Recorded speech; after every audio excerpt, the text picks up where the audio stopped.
आइए हम अजा एकादशी व्रत की कथा के बारे में जानें कि अजा एकादशी व्रत की कथा क्या है, इसका महात्म्य क्या है।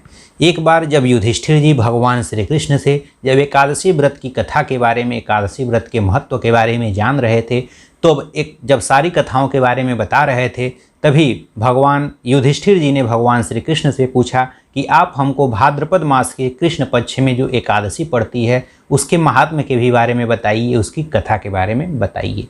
तब श्री कृष्ण भगवान युधिष्ठिर जी से कहते हैं कि हे युधिष्ठिर, जो भाद्रपद महीने के कृष्ण पक्ष में जो एकादशी तिथि पड़ती है उसे अजा एकादशी व्रत के नाम से जानते हैं।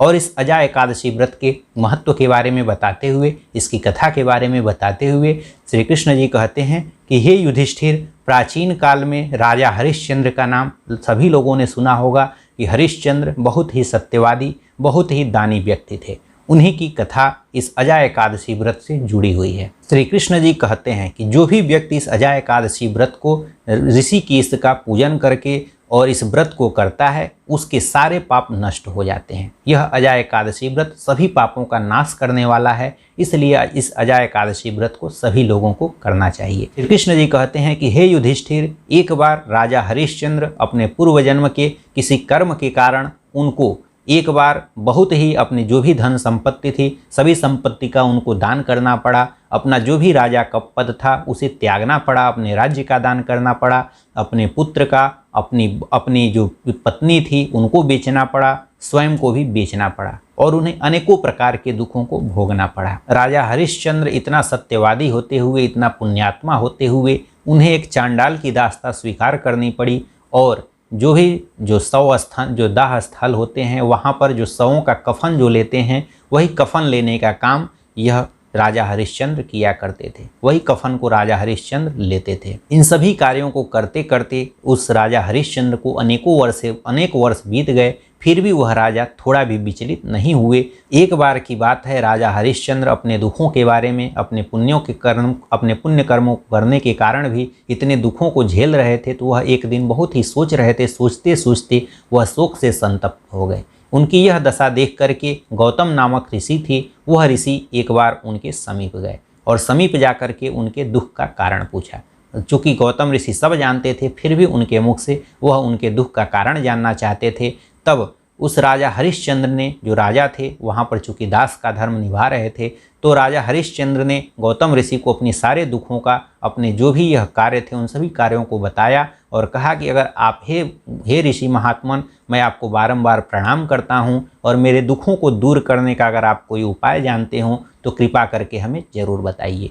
तब गौतम ऋषि बोले कि हे राजन, अभी कुछ समय बाद ही भाद्रपद महीने के कृष्ण पक्ष की जो अजा एकादशी है वह पड़ने वाली है। तुम इस व्रत को करो और इसके बाद जो भी एकादशी व्रत पड़ेंगे उन सभी व्रतों को करो। अगर तुम इस व्रत को करते हो तो निश्चित ही तुम्हारी यह दास्ता समाप्त हो जाएगी और तुम्हारे सारे दुखों का नाश हो जाएगा। यह सब कह करके और तुरंत ही वहाँ पर गौतम ऋषि अंतर्ध्यान हो गए। उनके अंतर्ध्यान होने के पश्चात जब कुछ दिनों के बाद यही जब भाद्रपद मास के कृष्ण पक्ष की जो यह एकादशी, अजा एकादशी पड़ी, इस व्रत को वह राजा हरिश्चंद्र विधिवत रहे। राजा हरिश्चंद्र ने इस व्रत का विधिवत व्रत को किया और इसके बाद आने वाली जो भी एकादशियाँ पड़ती थी, उस जो भी एकादशी व्रत थे उन एकादशी व्रतों को रहते थे। इस एकादशी व्रत के करने के कारण उस जो राजा हरिश्चंद्र थे उनके सारे पाप नष्ट हो गए। जो भी उनके पहले के पाप थे वे सारे पाप नष्ट हो गए, उनके सारे दुखों का नाश हो गया और पुनः उन्हें अपने पुत्र का और अपनी पत्नी का उन्हें साथ मिला और पुनः वह अपने राज्य को प्राप्त हो गए। इसके बाद वह जब पूरे राज्य को प्राप्त कर लिए तो इसके बाद जब भी एकादशी व्रत पड़ता था, सभी एकादशी व्रतों को वह रहते थे। इस व्रत को करने के प्रभाव से और चूंकि राजा हरिश्चंद्र अत्यंत ही सत्यवादी थे, अत्यंत ही दानी व्यक्ति थे, तो अपने पुण्यों को करने के कारण राजा इस लोक में सभी सुखों को भोग करके अंत में वैकुंठ लोक को प्राप्त हुए, स्वर्ग लोक में चले गए। श्री कृष्ण जी कहते हैं कि हे राजा युधिष्ठिर, जो भी व्यक्ति इस एकादशी व्रत को करता है, इस व्रत को करने के कारण उसके सारे पाप नष्ट हो जाते हैं और अंत में वह भगवान के धाम वैकुंठ लोक को जाता है। इसलिए इस एकादशी व्रत को सभी लोगों को करना चाहिए। श्री कृष्ण जी कहते हैं कि हे युधिष्ठिर, इस अजा एकादशी व्रत के महात्म्य के बारे में, इस कथा के बारे में पढ़ने से और सुनने से जो अश्वमेघ यज्ञ का जो फल मिलता है, वह फल केवल मात्र इस कथा के सुनने से ही मिल जाता है। इसलिए इस अजा एकादशी व्रत की कथा को सुनना चाहिए या पढ़ना चाहिए। आशा करता हूँ कि यह कार्यक्रम आप लोगों को अच्छा लगा होगा। इन्हीं सब बातों के साथ हम आपसे विदा लेते हैं। नमस्कार, धन्यवाद।